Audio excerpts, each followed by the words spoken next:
Hello children, today's new topic is water cycle.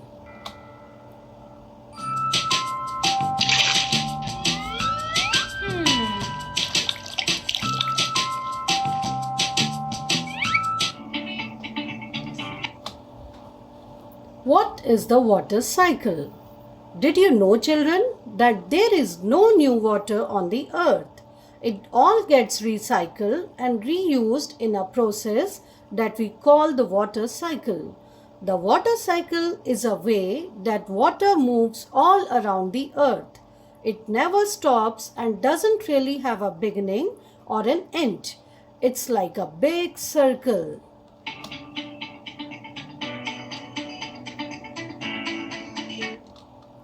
Water cycle states. In order to provide an explanation of water cycle, it can be divided into four main stages. The four stages of this cycle consist of evaporation, condensation, precipitation, and collection. Let us understand each stage one by one.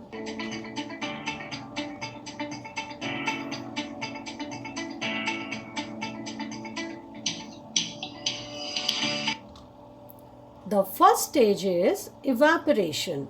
Evaporation is when the sun heats up water in seas, rivers, lakes, ocean and glaciers and turns it into water vapor or steam and rises up into the air.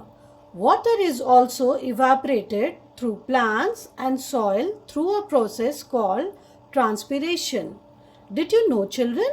Ocean contributes about 80% of total water vapor in air.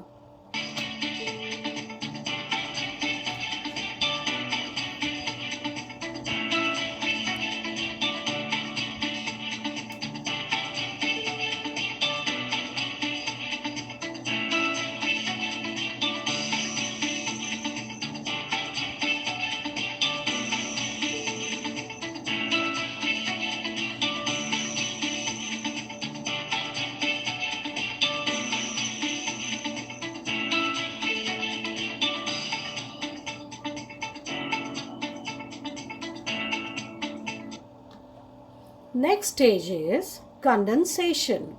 As the water vapor rises higher into the air, it cools and condenses. Condensation means that water changes from a gas to liquid, forming the clouds in the sky. Clouds contain millions of tiny droplets of water.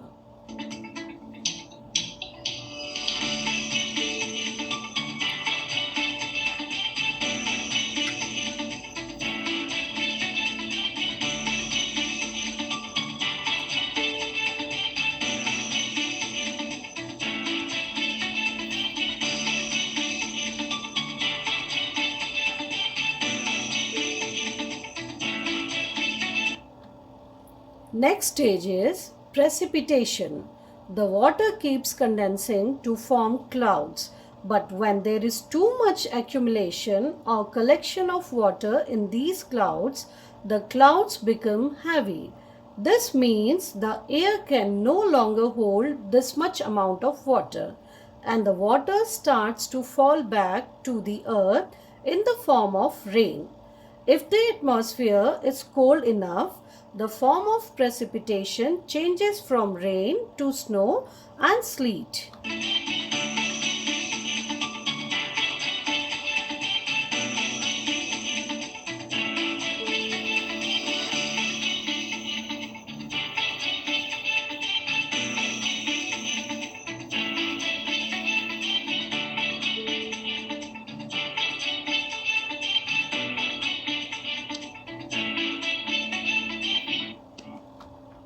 The last stage is collection and water storage.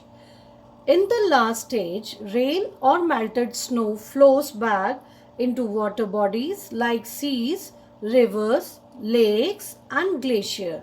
Rainwater is also soaked up by the soil through a process called infiltration. Some of the water also runs off the surface or seeps in the ground, which may later be seen as groundwater. Eventually, the water reaches the oceans, which are the largest water bodies and the biggest sources of water vapor.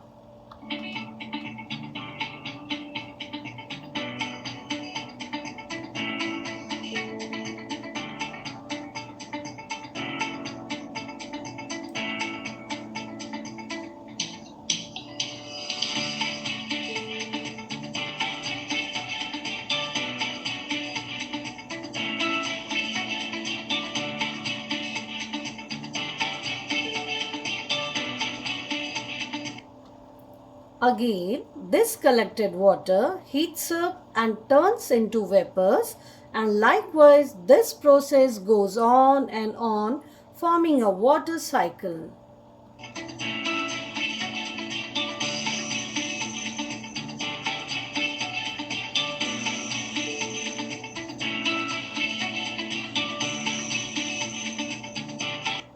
So children, hope you have understood the process of water cycle.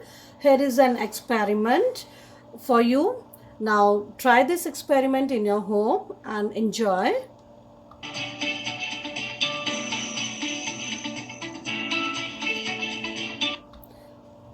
Children, as we all know, water is precious. Its every drop counts. So never waste this precious drop. Save water, save life. Thank you. Bye-bye.